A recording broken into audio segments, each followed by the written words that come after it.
What's going on, Falcon fan? This your boy Ricondo come back at you with another video. So today we're gonna talk about some quick roster moves that the Falcons have already made and the last day of minicamp.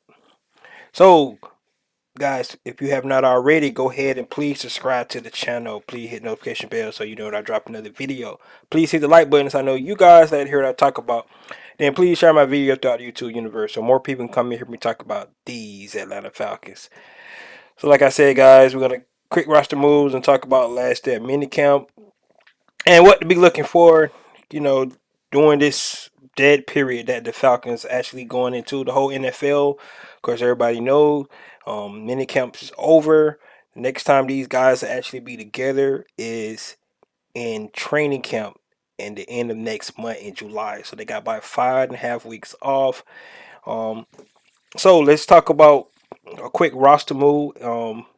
First, the Atlanta Falcons. As we know, we talked about it a couple of days ago that the Atlanta Falcons actually tried out a couple of players. They tried out 6 players, um, and they actually signed 2 of those players to the team. And doing the players they signed, they actually released 2 players. So we'll talk about 2 players they released first. One of the players is Austin Trammell. You guys remember the other day I was talking about him being injured most of the off season. He was on that list of not being able to participate. He was already a fringe guy to make the squad as a receiver anyway. He did make the practice squad last year. He could come back on the practice squad. We don't know. We have to see. But Austin Trumbull has been released, so now it's down to 12 receivers. Um, Arthur Smith already mentioned that it probably won't be that many receivers um, come in training camp, so we'll just have to see how many more people they might end up releasing. And then the other guy that they released was Jeremy McNichols. You remember he was like one of the last running backs that they brought in. Had some ties with Arthur Smith from Tennessee Titans, and they actually went ahead and released him as well. So let's talk about the 2 players they brought in. Like I said, we already talked about those guys. Defensive tackle Jalen Dalton. It's the guy that had some ties with the New Orleans Saints. So pretty much he probably Terry Fontenot probably had some familiarity with him. Guy who scored 9.10 in his RAS, which is that means he's very athletic. Like I said, he had 50 tackles with 12.5 tackle for a loss when he was with UNC. So this guy does have a lot of potential. Like I said, we'll just have to see if he'll be able to make this squad. But if anything, there's more guys we put in the trenches on the defensive side of the ball and the defensive line. What we really wanted. Um, that competition is got to be good. We got to put the best guys out there on the defensive line. All right, the next guy that they signed was center Jonathan Harrison. We also talked about him. This is a veteran guy who actually been in 84 games in the NFL. He actually started 42. He got ties with the Giants and the Bills. Um, and he was a rookie actually in 2014. So this guy's been in the league a while. So, but he did suffer an injury um, a while back. So that's one of the reasons why we haven't seen him in a while. But of course, the Falcons doing they bringing in all these guys that have something to prove. They could have a chip on their shoulder. What I like about this is just much more competition for Matt Hennessy and Drew Dahlman. So these are good signings, guys. They add into the trenches. This is something that Arthur Smith talked about. Now they're moving into training camp. The guys in the trenches, you actually be able to see actually what they'll be able to do because you get to put pads on. You get to see that physicality. It's kind of hard to see that in the other offseason programs, OTAs and minicamp because there's no physical contact there. They can work on their technique. They can work on some of the things that the coaches want them to work on and see if they can put that to put that the test when they get into training camp and see if they any of their techniques and all the things they've been working on actually is going to work for those guys. So that's the roster moves that the Atlanta Falcons did, and they did those moves today. So let's talk about the last day of minicamp, which was yesterday on Wednesday. Um, And just we heard from Arthur Smith, like I already said, he talked about the 90-man roster. It's probably going to look a little bit different coming into training camp. We already talked about the how fluid this roster is because Terry Fontenot and the scouting staff, they're always looking for guys to come in to make this team better. We look what they did last year. When the 53-man roster was set, they kept still bringing players in, trying to get the best players on this team to be competitive. And 2022, um, they can find some diamonds in the rough that could help them in the future. That's definitely what they're going to be working for as well. But this is all about bringing the best guys in for this year's 2022 team, and if they can find guys to come in that could stick long term, that'd be awesome. So, like I said, he talked about the roster could be look different. So probably going to look out for more moves. We just have to see if they're going to trim down from that 12-man receiver room, all those defensive backs that they have as well, and see if they're going to bring any more guys for the trenches or the linebackers or something like that. We'll just have to see. All right.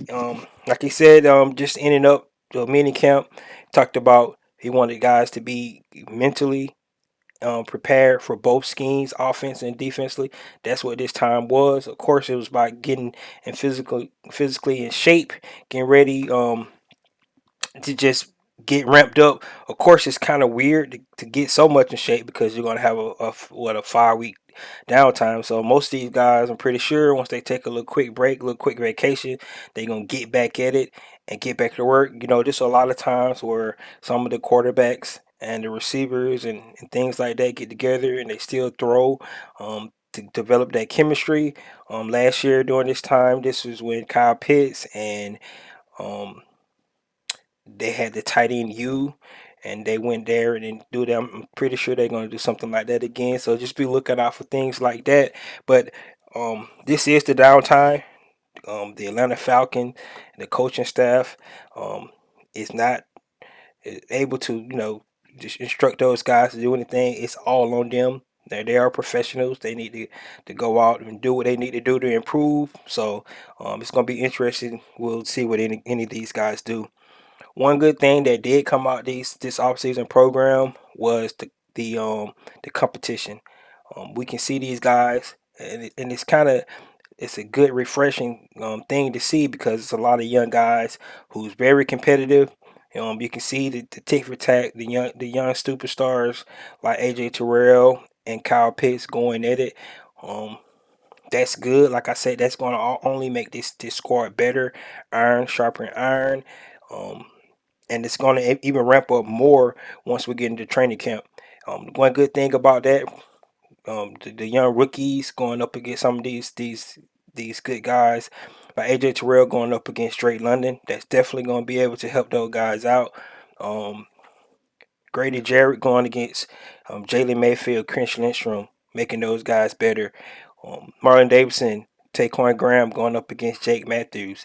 Things like that, we definitely need to be able to see these matchups on offense and defense. Going to see if Marcus Mariota and Desmond Ritter can actually, and get through this defense and make plays still once they all put together. Once we get our starters out there, like Isaiah Oliver, a Casey Hayward, our two young safeties that we got, things like that. So we definitely looking forward to see that competition when training camp come. But already you can actually see it.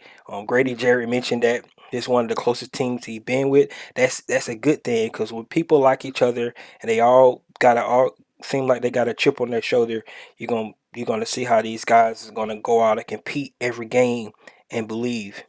All right, nobody's giving this team a chance. We already talked about that. But as long as they believe and they can go out and know what they're capable of, we'll be able to see what these guys gonna be able to do moving forward. The last thing I want to talk about, Arthur Smith mentioned, he actually, what he normally does not do is give a compliment to a rookie, and he actually gave Desmond Ritter a compliment, saying that he's way ahead of a lot of other quarterbacks that he has worked with. Talking about his knowledge of the scheme, being able to to get the plays out, command the huddle, things like that. We could already see that. I could already see it from when they went to rookie minicamp when he was his first interview. We talked about that. A lot of people was talk about that he ain't did anything yet, but you can actually see this young man confident. You can actually see that he's going to work hard. He actually mentioned that how he studied that playbook. He recorded himself, try to get muscle memory of him learning the plays over and over again. So when he do get out there, he's confident. He can command the huddle, and all he got to do now is put it together when he get out there in live action. So that quarterback competition is going to be awesome for this team. Whoever comes out on top. Right now, I still think Marcus Mariota has the edge, but I love the way Desmond Ritter is pushing because he's not conceding anything. He's going out there to compete for this job. So that competition is going to be good, and I think both of these guys are actually going to make each other better. So, guys, that's it for the wrap up of the offseason program. Um, I want you guys to be looking out for videos because when I'm gonna start breaking down some of the rosters, way early rosters, kind of getting some predictions of some of the fringe players that could make this team. I'll highlight some of those guys, and then we'll just see what happens. Any more news, like I said, during this dead time, and we'll talk about what we can actually start looking for a training camp. So, guys, that's it. Off season 2022 is over. Let these guys get some rest. Continue to work on the things they need to work on, and be back ready here in the next 5 weeks. So, this is your boy Ricondo. Come back at you with another video. Peace.